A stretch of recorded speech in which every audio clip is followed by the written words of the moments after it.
Bismillahirrahmanirrahim. Assalamualaikum warahmatullahi wabarakatuh. Perkenalkan, nama saya Rahayu. Saya dari perwakilan lokal 4B Siasa Syariah Hukum Tata Negara.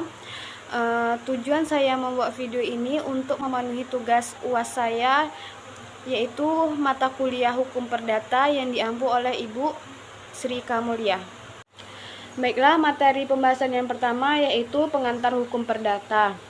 Hukum perdata adalah hukum atau sistem aturan yang mengatur tentang hak dan kewajiban orang, dan badan hukum sebagai perluasan dari konsep subjek hukum yang satu terhadap yang lain, baik dalam hubungan keluarga maupun dalam hubungan masyarakat. Pengantar hukum perdata memiliki beberapa bidang-bidang, yaitu hukum perorang, hukum keluarga, hukum harta kekayaan, dan hukum waris. Sejarah perkembangan hukum perdata di Indonesia tidak terlepas dari sejarah perkembangan ilmu hukum di negara-negara Eropa lainnya. Dalam arti perkembangan hukum perdata di Indonesia dapat dipengaruhi oleh perkembangan hukum di negara lain, terutama yaitu mempunyai hubungan langsung. Baiklah, materi yang kedua yaitu manusia sebagai subjek hukum. Para ahli hukum pada umumnya memiliki pandangan yang sama bahwa subjek hukum merupakan segala sesuatu yang dapat mempunyai hak dan kewajiban untuk bertindak dalam hukum. Subjek hukum juga dapat diartikan sebagai orang yang memiliki hak dan kewajiban yang mengakibatkan kewenangan hukum sebagai berikut. Yang pertama yaitu kewenangan untuk memiliki hak, kewenangan untuk melakukan atau menjalankan perbuatan hukum, dan faktor-faktor yang mempengaruhinya.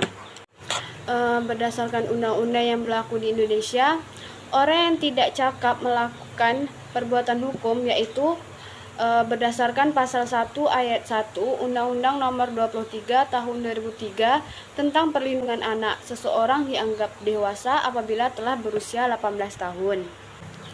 Pembagian badan hukum menurut pasal 1653 BW, badan hukum dapat dibagi sebagai berikut. Yang pertama yaitu badan hukum diadakan oleh pemerintah atau kekuasaan umum, misalnya pemerintahan daerah, contohnya seperti pemerintahan provinsi, pemerintahan kabupaten atau kota, bank-bank yang didirikan oleh negara, dan sebagainya. Yang kedua yaitu badan hukum yang diakui oleh pemerintah atau kekuasaan umum, semisalnya yaitu perkumpulan-perkumpulan, gereja, dan organisasi-organisasi agama, dan sebagainya. Pengaturan badan hukum. Peraturan perundang-undangan lain yang mengatur tentang badan hukum ini antara lain yaitu yang pertama Undang-Undang Nomor 2 Tahun 1992 tentang usaha perasuransian. Yang kedua yaitu Undang-Undang Nomor 25 Tahun 1992 tentang perkoperasian. Yang ketiga yaitu Undang-Undang Nomor 1 Tahun 1995 tentang perseroan terbatas, dihapus menjadi Undang-Undang Nomor 40 Tahun 2027. Yang keempat yaitu Undang-Undang Nomor 12 Tahun 1998 tentang perbankan. Yang kelima yaitu Undang-Undang Nomor 16 Tahun 2021 tentang yayasan. Kesimpulan dari subjek hukum yaitu segala sesuatu yang dapat dibebankan hak dan kewajiban atas sesuatu yang berdasarkan hukum dapat memiliki hak dan kewajiban. Hak dan kewajiban yang dimaksud adalah subjek hukum dapat melakukan hubungan hukum atau dapat bertindak melakukan kewenangan hukumnya berdasarkan ketentuan hukum yang ada. Baiklah, materi ketiga yaitu hukum perkawinan. Hukum perkawinan ialah peraturan-peraturan hukum yang mengatur perbuatan-perbuatan hukum serta akibat-akibatnya antara dua pihak, yaitu seorang laki-laki dan seorang wanita yang dimaksud hidup bersama untuk waktu yang lama menurut peraturan-peraturan yang ditetapkan dalam undang-undang. Jenis-jenis hukum perkawinan. A. Hukum perkawinan yaitu keseluruhan peraturan-peraturan yang berhubungan dengan suatu perkawinan, misalnya hak dan kewajiban suami istri. B. Hukum kekayaan dalam perkawinan yaitu keseluruhan peraturan hukum yang berhubungan dengan harta kekayaan suami istri dalam perkawinan, misalnya tentang harta bawaan masing-masing sebelum menikah, yaitu keseluruhan peraturan hukum yang berhubungan dengan harta kekayaan suami istri dalam perkawinan. Misalnya tentang harta bawaan masing-masing sebelum menikah. Perjanjian perkawinan. Perjanjian perkawinan asal mulanya berasal dari masyarakat barat yang memiliki sifat individualistik dan kapitalistik dan individualistik. Berdasarkan hukum undang-undang hukum perdata, untuk selanjutnya disebut KUH-PER. Dalam pasal 29 Undang-Undang Nomor 1 Tahun 1974, untuk selanjutnya disebut dengan Undang-Undang Perkawinan. Macam-macam putusnya tali perkawinan. Salah satu penyebabnya ialah kematian. Artinya salah satu dari kedua pihak ada yang meninggal dunia, mengakibatkan tali perkawinan mereka putus. Yang kedua yaitu perceraian. Perceraian yang diakui kedua belah pihak. Dan yang ketiga yaitu atas putusan pengadilan. Materi selanjutnya yaitu hukum keluarga. Hukum keluarga dapat diartikan sebagai keseluruhan ketentuan atau aturan-aturan yang mengenai hukum dan bersangkutan dengan kekeluargaan sedarah maupun kekeluargaan karena perkawinan. Salah satu ruang lingkup hukum keluarga yaitu melingkupi A. Keturunan, B. Kekuasaan orang tua, C. Perwakilan, D. Pendewasaan, dan E. Pengampunan. Kesimpulan dari hukum keluarga yaitu wujud sebuah hak asasi manusia, kekuasaan orang tua itu memberikan bimbingan terhadap anaknya. Materi selanjutnya yaitu pengertian hukum waris. Hukum waris adalah sebagian dari hukum kekeluargaan yang sangat erat kaitannya dengan ruang lingkup kehidupan manusia. Sebab setiap manusia pasti akan mengalami peristiwa hukum yang dinamakan kematian.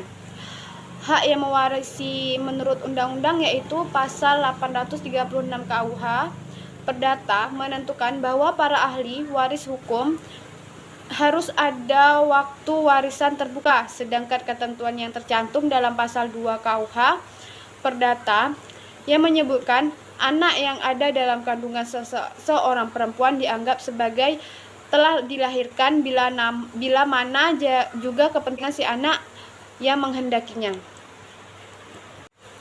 Pembagian harta waris dalam Islam merupakan harta yang diberikan dari orang yang telah meninggal kepada orang yang terdekat, seperti keluarga dan kerabatnya.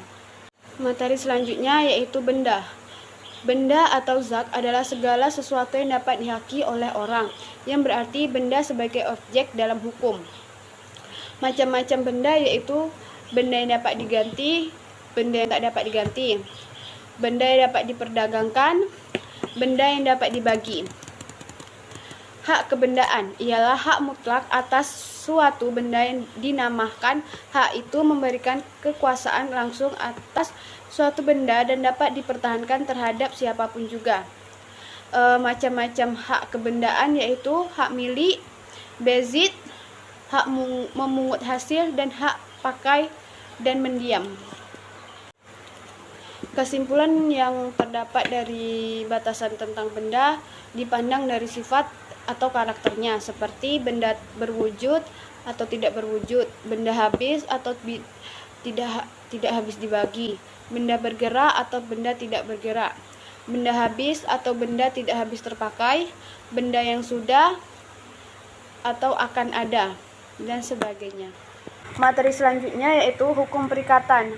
Hukum adalah himpunan peraturan-peraturan yang dibuat oleh pihak tertentu atau yang memiliki haknya untuk membuat peraturan-peraturan tersebut. Bisa negara atau pemerintah secara resmi melalui lembaga-lembaganya untuk mengatur tingkah laku manusia dan dalam masyarakat. Bersifat memaksa dan memiliki sanksi yang harus dipenuhi oleh masyarakat yang melanggarnya. Syarat-syarat hukum perikatan. Berdasarkan ketentuan pasal 1320 KUH Perdata, untuk sahnya suatu perjanjian diperlukan syarat-syarat, yaitu sebagai berikut. 1. Sepakat mereka yang mengikatkan dirinya. Yang kedua, kecakapan untuk membuat sesuatu perikatan. Yang ketiga, suatu hal tertentu. Yang keempat, suatu sebab yang halal. Jenis-jenis perikatan. Menurut ilmu pengetahuan hukum perdata, perikatan dapat dibedakan atas beberapa macam. Bentuk perikatan yang paling sederhana ialah suatu perikatan yang masing-masing pihak hanya ada satu orang dan satu prestasi yang seketika juga dapat ditagih pembayarannya. Berakhirnya perikatan adalah selesainya atau hapusnya sebuah perikatan antara pihak kreditur dan pihak debitur mengenai suatu hal. Suatu hal yang di sini merupakan segala perbuatan hukum yang dilakukan oleh kedua pihak, bisa berupa jual beli, utang piutang, sewa menyewa, dan lain-lainnya. Materi selanjutnya yaitu hukum per orang. Manusia menurut pengertian hukum terdiri dari 3 pengertian. Yang pertama yaitu mens, yaitu manusia dalam pengertian biologis yang mempunyai anggota tubuh, kepala, tangan, kaki, dan sebagainya. Yang kedua, person, yaitu manusia dalam pengertian yuridis, baik sebagai individu maupun pribadi maupun sebagai makhluk yang melakukan hubungan hukum dalam masyarakat. Yang ketiga yaitu res subjek atau subjek hukum, yaitu manusia dalam hubungan dengan hubungan hukum atau res relasi.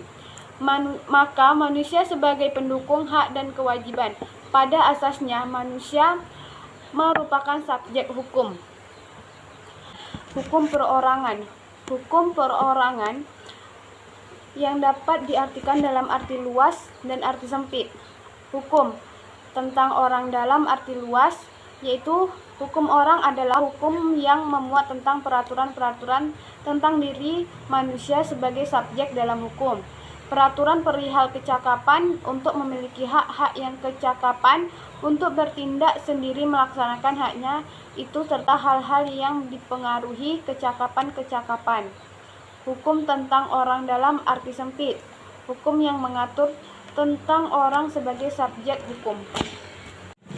Baiklah, hanya itu saja yang dapat saya jelaskan dari beberapa judul materi tersebut. Lebih dan kurangnya saya mohon maafkan. Saya akhiri, wabillahi taufiq wal hidayah. Wassalamualaikum warahmatullahi wabarakatuh.